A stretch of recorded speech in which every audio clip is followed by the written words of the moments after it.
கணேசன் குரல் அனைவருக்கும் வணக்கம். இன்றும் தாயகம், இலங்கை, சர்வதேச செய்திகளுடன் இணைந்திருக்கின்ற உங்கள் அனைவருக்கும் மீண்டும் வணக்கம். முதலில் தலைப்புச் செய்திகள். ஆஸ்வஸ்ம கொடுப்பனவு விநியோகம், அதாவது மார்ச் மாதத்துக்கான ஆஸ்வஸ்ம சம்பந்தமான முழுமையான தகவல்கள் மீளாய்வு பெறுபேறு வெளியாகி இருக்கின்றது. அதாவது தரமஞ்சு புலமை பரிசில் மீளாய்வு பெறுபேறுகள் வெளியாகி இருக்கின்றன. தீயணைப்பு சேவைக்கு தேசிய திட்டம், விமானத்தில் கில்மிஷம், யாழ் முதியவர் கைது, நலிவுற்றோருக்கு அரசாங்கத்தால் தென்னங்கன்றுகள், பிறப்புச் சான்றிதழ் நடமாடும் சேவை, தேசபந்து தென்னக்கோனின் ரிட் மனு தீர்ப்பு 17 அனைத்து முறைமைகளும் படிப்படியாக மாற்றம் பெறும் பிரதமர் கருணி பாராளுமன்றத்தில் தெரிவிப்பு, தாய் கொலை பிள்ளைகள் கைது, கிளிநொச்சியில் சுற்றுலா மையம், 5882 பேர் ஆட்சேர்ப்பு,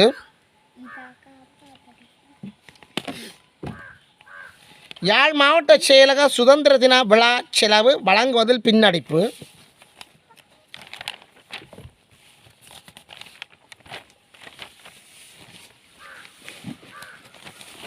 இலங்கைக்கான நாடு முதலிடம், கிராம அலுவலர் மீது கிளிநொச்சியில் தாக்குதல்,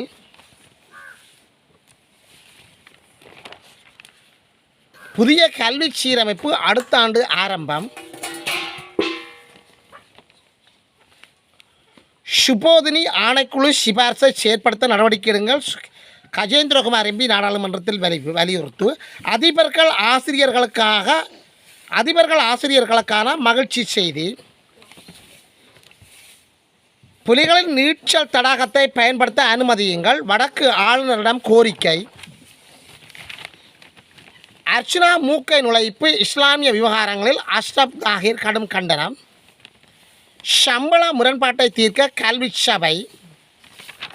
இனி விரிவான செய்திகளை நீங்கள் பார்ப்பதற்கு முன்னர் எமது காணொலி சேவைக்கு நீங்கள் புதியவராக இருந்தால், காணொலி சேவையை விருப்பத்துடன் பார்ப்பவராக இருந்தால், அல்லது சப்ஸ்கிரைப் பண்ணாமல் தொடர்ந்து பார்ப்பவராக இருந்தால் தயவுசெய்து சப்ஸ்கிரைப் பண்ணுங்கள், ஷேர் பண்ணுங்கள், கமெண்ட்ஸ் பண்ணுங்கள், லைக் பண்ணுங்கள்.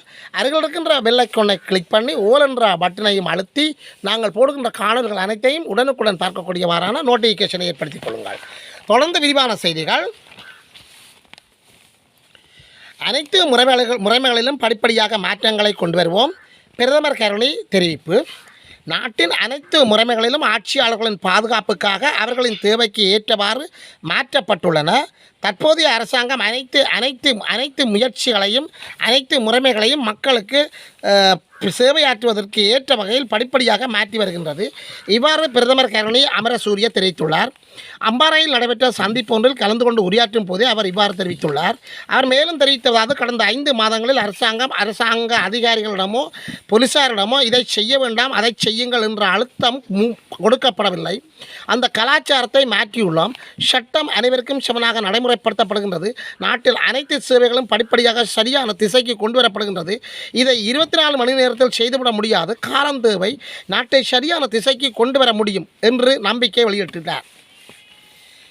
தேசபந்துவின் ரிட் மனு தீர்ப்பு 17 தன்னை கைது செய்யுமாறு மாத்தறை நீதிமன்றத்தால் பிறப்பிக்கப்பட்ட உத்தரவை ரத்து செய்யுமாறு கோரி போலீஸ் மா அதிபர் தேசபந்து தென்னக்கோனால் தாக்கல் செய்யப்பட்ட ரிட் மனு மீதான இறுதி தீர்ப்பு எதிர்வரும் 17ஆம் தேதி வழங்கப்படும் என மேன்முறையீட்டு நீதிமன்றம் தெரிவித்துள்ளது.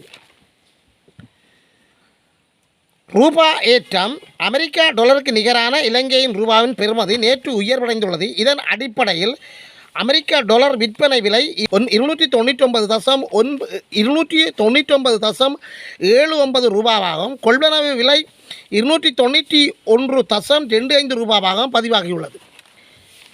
தாய் கொலை பிள்ளைகள் கைது. மாத்தளை கொலன்கந்த பிட்டிய பிரதேசத்தில் உள்ள வீடொன்றில் ஒருவர் கூறிய ஆயுதத்தால் தாக்கப்பட்டு தீ வைத்து எரித்து கொலை செய்யப்பட்டுள்ளார் என்று தமிழ் போலீசார் தெரிவித்துள்ளனர். இந்த சம்பவம் நேற்று முன்தினம் செவ்வாய்க்கிழமை நடந்தது. இந்த சம்பவம் தொடர்பில் சந்தேகத்தின் அடிப்படையில் கொலை செய்யப்பட்டவரின் மகனும் மருமகனும் சந்தேகத்தில் கைது செய்யப்பட்டுள்ளனர் என்று போலீசார் தெரிவித்துள்ளனர். கிளிநொச்சியில் சுற்றுலா மையம். கிளிநொச்சி குளத்தை அண்டிய கரைச்சி பிரதேச சபையின் ஆளுகைக்குட்பட்ட பகுதியில் சுற்றுலா பயணிகளை ஈர்க்கும் முகமாக உருவாக்கப்பட்ட சுற்றுலா மையம் வடக்கு மாகாண ஆளுநரால் நேற்று திறந்து வைக்கப்பட்டுள்ளது. கிளிநொச்சி குளத்தினுள் விசைப்படகுகள், துடுப்பு படகுகள் ஆகியன பொழுதுபோக்கு சேவை, பாரம்பரிய உணவுகள், இயற்கை குளிர்பானங்கள் விற்பனையாக மற்றும் சிறுவர்களுக்கு ஏற்ற விளையாட்டுக்கள் என்பன இந்த சுற்றுலா மையத்தில் அமைக்கப்பட்டுள்ளன. யாழ் மாவட்ட செயலக சுதந்திர விழா செலவு வழங்குவதில் பின்னடைப்பு. யாழ்ப்பாண மாவட்ட செயலகத்தினால் கடந்த 4ஆம் தேதி முன்னெடுக்கப்பட்ட சுதந்திர தின கொண்டாட்டங்களின் செலவினத்தை முழுமையாக வழங்குவதை யாழ் மாவட்ட செயலகம் இழுத்தடிப்பு செய்து வருகின்றது. கடந்த பிப்ரவரி மாதம் 6ஆம் தேதி யாழ் மாவட்ட செயலகத்தில் முன்னெடுக்கப்பட்ட சுதந்திர தின கொண்டாட்டங்களுக்கான செலவினம் தொடர்பில் தகவல் அறியும் உரிமை சட்டத்தின் மூலம் கோரப்பட்டிருந்தது. குறித்த தகவலை வழங்க வேண்டிய 14 வேலை நாட்களையும் கடந்த 5ஆம் திகதி மொத்த செலவினத்தின் ஒரு பகுதியை மாவட்ட செயலகம் வழங்கியது. சுதந்திர தின கொண்டாட்டங்களில் ஒத்திகைக்காக 31,104 ரூபா செலவழிக்கப்பட்டுள்ளது என்றும், குறித்த நாளில் முக்கியஸ்தர்கள், மாணவர்கள், பங்கு பற்றுனர்கள் சிற்றுண்டி மற்றும் உணவுகளுக்காக 80,746 ரூபா பட்வரி உள்ளடங்களாக செலவழிக்கப்பட்டுள்ளது என்றும், மதகுருமார்களுக்கான பரிசுப் பொருட்களுக்கு 7,400 ரூபா செலவழிக்கப்பட்டுள்ளது என்றும் தெரிவிக்கப்பட்டுள்ளது. அதற்கமைய வாகன போக்குவரத்து செலவினங்கள் தவிர மொத்தமாக 1,33,520 ரூபா செலவினம் மாவட்ட செயலகத்துக்கு சுதந்திர தின கொண்டாட்டங்களுக்கு ஏற்பட்டுள்ளது. வாகன போக்குவரத்து செலவினங்கள் தொடர்பில் வழங்குவதாக மாவட்ட செயலகம் தெரிவித்த போதிலும் இதுவரை அந்த செலவின விவரம் வழங்கப்படவில்லை.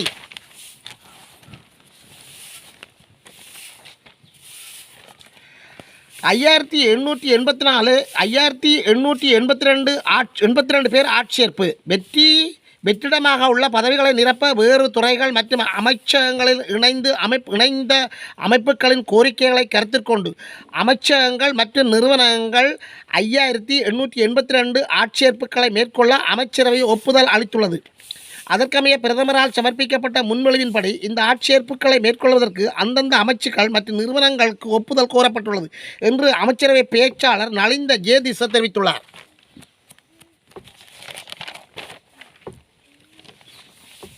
நலிவிட்டோருக்கு அரசாங்கத்தால் தென்னங்கன்றுகள். குறைந்த வருமானம் பெறும் 2 லட்சம் குடும்பங்களுக்கு இலவச தென்னங்கன்றுகளை வழங்குவதற்கு அரசாங்கம் தீர்மானித்துள்ளது. அதன்படி ஒரு குடும்பத்துக்கு 2 தென்னங்கன்றுகள் என்ற அடிப்படையில் 4 லட்சம் தென்னங்கன்றுகள் இலவசமாக வழங்கப்பட உள்ளன என்று தென்னை பயிற்சிகை சபையின் தலைவர் சுனிமல் ஜே கொடி தெரிவித்துள்ளார்.